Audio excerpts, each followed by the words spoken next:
Welcome back to Shooting It Straight with me, Antonius. You're watching another episode in my series entitled All About Glocks. And we're going to talk about the plastic fantastic here. Let's Glock and roll on here.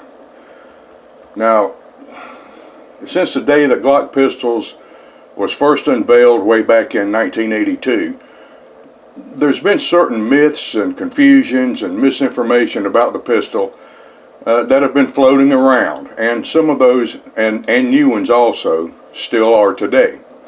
So here today we're going to attempt to straighten out some of that by going over the top 5 most common misconceptions or confusions or misinformation concerning Glock pistols.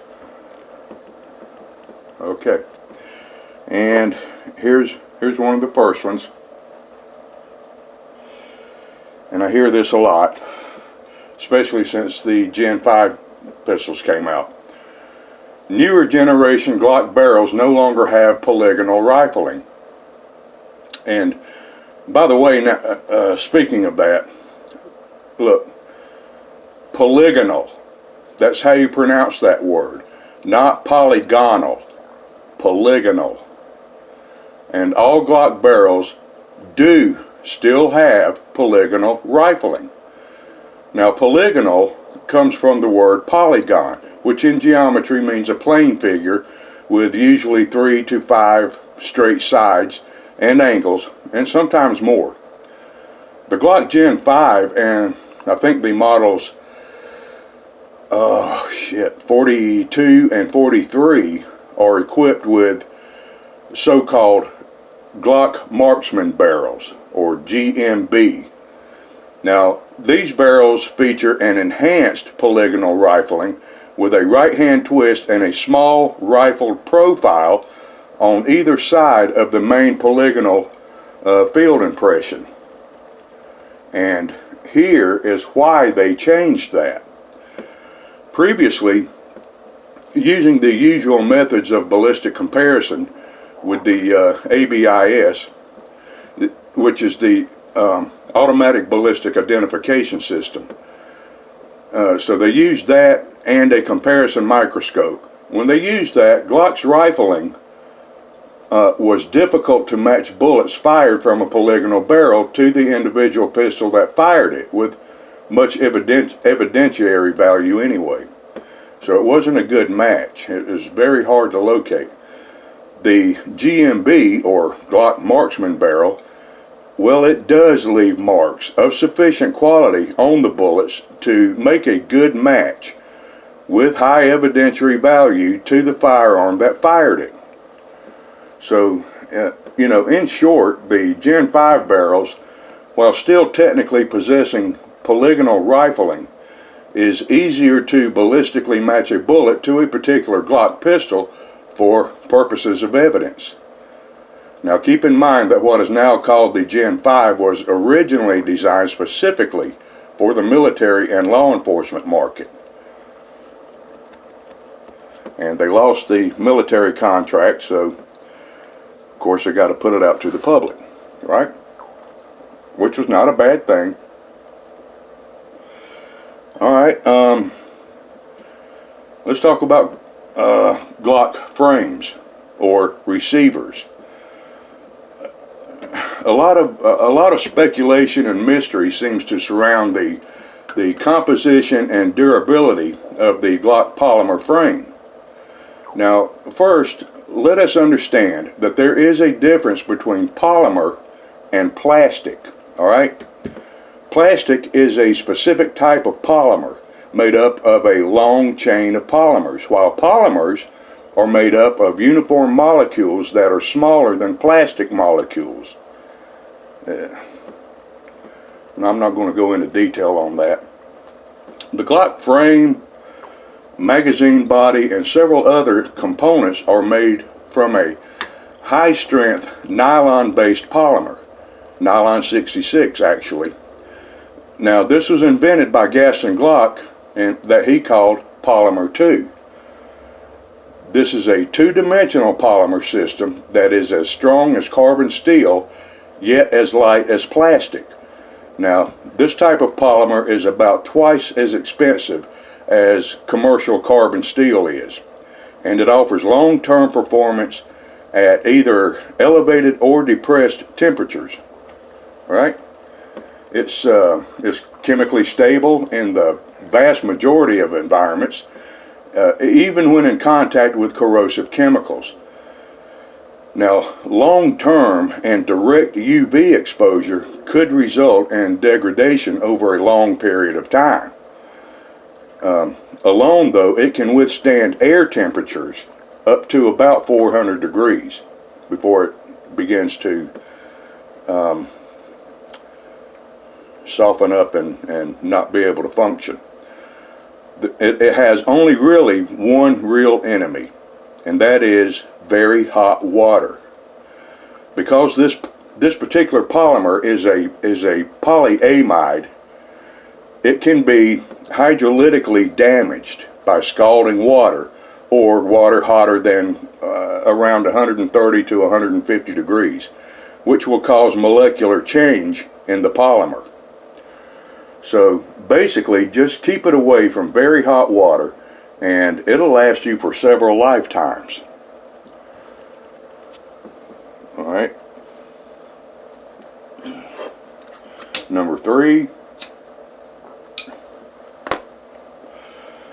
Glocks don't have to be cleaned. They can shoot dirty. Well, once again, try reading the owner's manual. Now, while it's true that Glocks can run while heavily fouled, just like most other high-quality pistols can do, they still require cleaning to operate reliably and to prevent wear caused by that heavy fouling. So do not neglect it. Glocks are tough, but if you want them to function reliably and last forever, clean them, take care of them. All right, number 4. Glock stopped doing the Tenifer treatment. Well,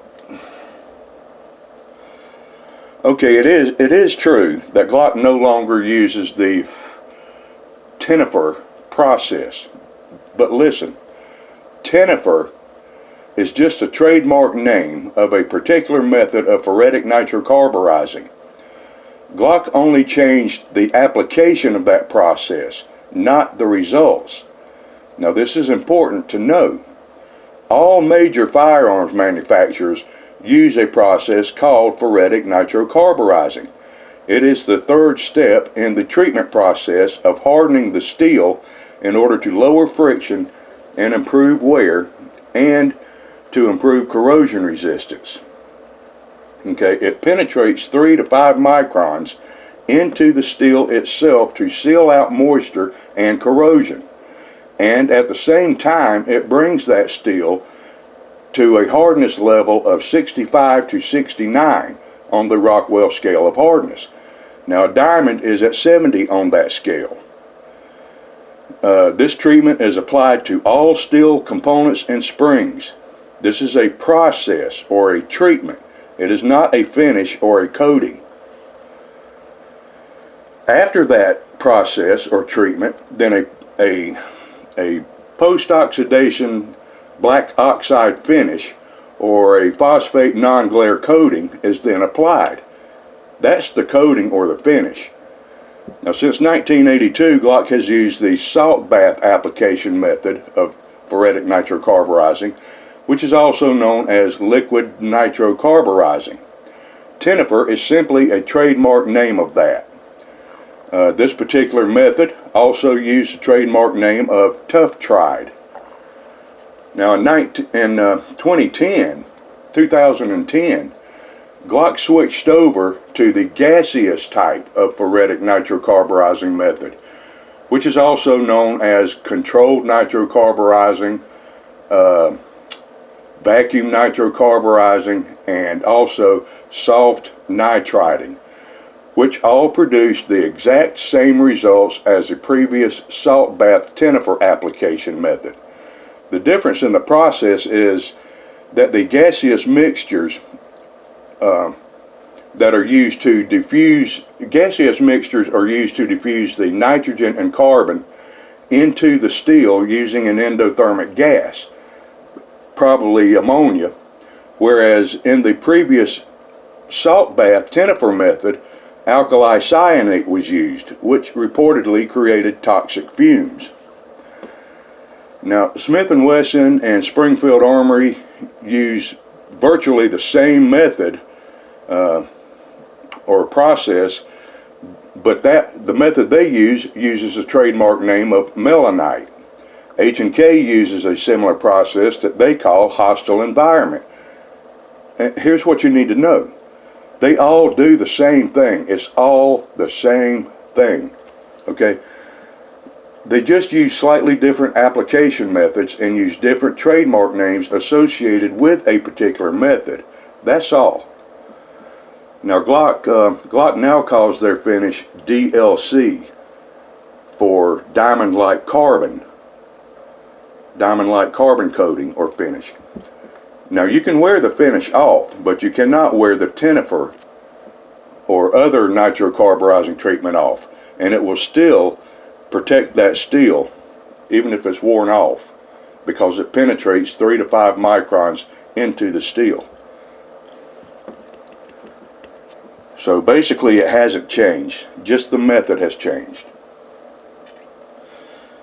Alright, and the last one, number 5. Why do Glocks have that weird, strange grip angle? Well, it's actually referred to as a grip pitch, the pitch of the grip. It's only weird to us here in America because we're accustomed to the grip pitch of the 1911 and guns like that, which is a little more straight up and down. But it's very common. This slanted grip is very common among handguns made and used in Europe, especially the earlier ones, such as the Lugers, some of the H&Ks like the P7, and several others. And there is a reason behind this madness. The grip angle lowers the bore axis so that it is more in line with the shooter's hand and forearm, thereby reducing felt recoil by better absorbing the linear rearward motion of that recoil. It makes it a softer shooting gun.